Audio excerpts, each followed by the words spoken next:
China is powerful today, but it was once brought to its knees by the world.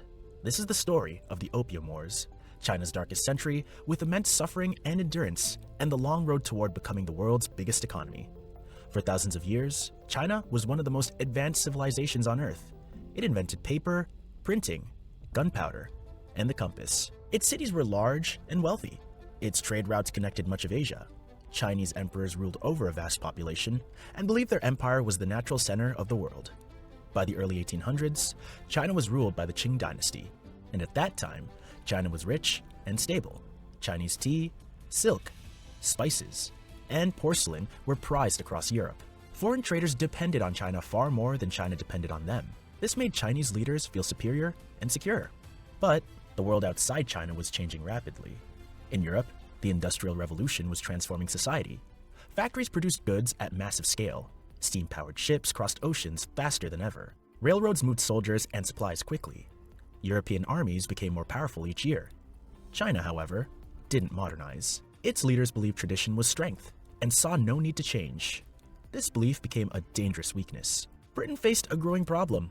British people were addicted to Chinese tea, but China refused British products. China only accepted silver in trade, and as silver drained out of Britain, merchants looked for another way to balance trade. But what was it that grew Britain and broke China? They turned to opium. British traders smuggled opium grown in India into China. The drug spread fast. At first, only wealthy people used it. Soon, farmers and soldiers became addicted. Families broke apart. Crime increased. Silver began flowing out of China instead of into it. China was being destroyed from within. In 1839, the Qing government tried to stop the disaster. An official named Lin Shehu was sent to shut down the opium trade. He confiscated huge amounts of the drug and destroyed it publicly. He warned Britain that poisoning another nation was immoral. Britain then responded with war. The First Opium War revealed how far China had fallen behind. British ships were powered by steam. Their cannons were accurate and deadly. Chinese forces were brave, but poorly equipped. Many still relied on swords and spears. China was defeated quickly. In 1842, China was forced to sign an unequal treaty. It paid large amounts of silver. It opened ports to foreign control. It gave Hong Kong to Britain.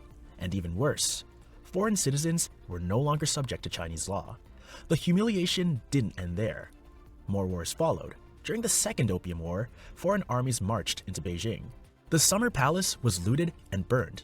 Priceless art and history were destroyed. The burning lasted days and shocked the nation. And what happens when a great nation is most vulnerable? Other powers rush in for the grabs. France expanded in Southeast Asia. Russia seized land in the north. Germany and Japan claimed territory and special rights. China wasn't fully colonized, but it was divided into foreign-controlled zones. Ports and courts were run by outsiders. Chinese people became second-class citizens in their own country. This era became known as the Century of Humiliation. The Qing dynasty tried to reform. Factories were built. Western weapons were bought. Students were sent abroad. But corruption slowed everything. Leaders feared losing power. Progress came too late. By 1900, anger exploded. The Boxer Rebellion began as a violent uprising against foreign influence. The Qing government supported it, hoping to regain control. Instead, 8 foreign nations invaded China together. Beijing was occupied again. China was forced to pay massive reparations. The Qing government lost its legitimacy. The empire that once saw itself as eternal was now drowning. By 1911, the Qing dynasty finally collapsed. After centuries of rule, China's last empire was gone. Many people hoped that this would bring peace and progress. Instead, the country fell into chaos. China became a republic, but it was weak and divided. Powerful warlords took control of different regions. They fought each other for land and money. The central government had little power. Ordinary people suffered the most. Farmers struggled to survive. Cities lacked order. Corruption was everywhere. China, once a great civilization, had become fragile and unstable. Then came another disaster. In 1931, Japan invaded northern China. A few years later, the invasion spread across the country. What followed was one of the most brutal wars in history. Cities were bombed, villages were burned, millions of civilians were killed, families were torn apart. For years, China fought simply to exist. The suffering was unimaginable. But something important happened during this time. For the first time in generations, the Chinese people began to unite. They were no longer divided by only region and class. They were united by shared pain and resistance. The invasion created a strong sense of national identity. China was no longer just a place. It became a cause. When World War II ended in 1945, Japan was defeated, but China was exhausted. The country was poor and deeply scarred. Soon after, civil war resumed between rival political groups. When was all the pain and suffering going to end? In 1949, the Communist Party won. Mao Zedong declared the founding of a new China. His words were simple, but powerful. China would stand on its own 2 feet. The new government placed history at the center of national identity. The century of humiliation became a lesson taught to every generation. Museums and textbooks reminded people of what weakness had cost China. The message was clear: never allow this to happen again. At first, the new government made serious mistakes. Radical policies caused famine and chaos. Millions of people died. The economy suffered badly.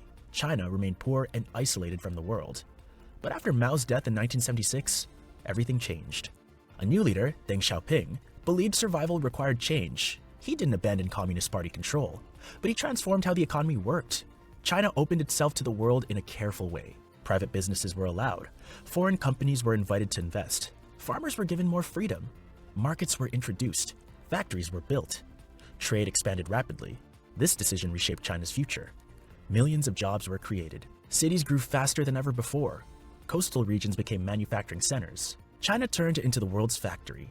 Everything from clothing to electronics was produced at massive scale. Hundreds of millions of people escaped poverty. China didn't forget its past during this growth. Leaders studied history carefully. They understood that economic weakness had once invited invasion and humiliation. So, economic strength became a form of national defense. Massive investments followed. Highways connected cities. Railways crossed the country. Ports expanded. Power plants fueled industries. Education became a priority. Science and technology received heavy funding. China focused on building skills, not just factories. By the early 2000s, China was no longer trying to play catch-up. It was competing. Today, China is the world's second largest economy. It dominates global manufacturing, building infrastructure faster than any other nation. Its companies trade with nearly every country on Earth. Many global supply chains depend on Chinese production. So, this must have been good luck, right? No. This rise isn't accidental. Chinese leaders believe economic power guarantees security. If the world depends on China's economy, China cannot be easily threatened. Wealth protects sovereignty. Growth protects dignity. This belief shapes China's long-term planning. China thinks in decades, not election cycles. It invests in future industries like technology, renewable energy, transportation, and space exploration. It builds trade networks and infrastructure that link continents together. This is why many experts believe China will eventually become the world's biggest economy. Not because it seeks revenge, but because it fears weakness. The memory of humiliation still guides decisions today. Losing economic power would feel like returning to the 1800s. Growth is survival. China's rise began with collapse. The Opium Wars shattered the old empire, but they also created determination. China fell. China learned. China adapted. And now, China's rising, determined to never be weak again.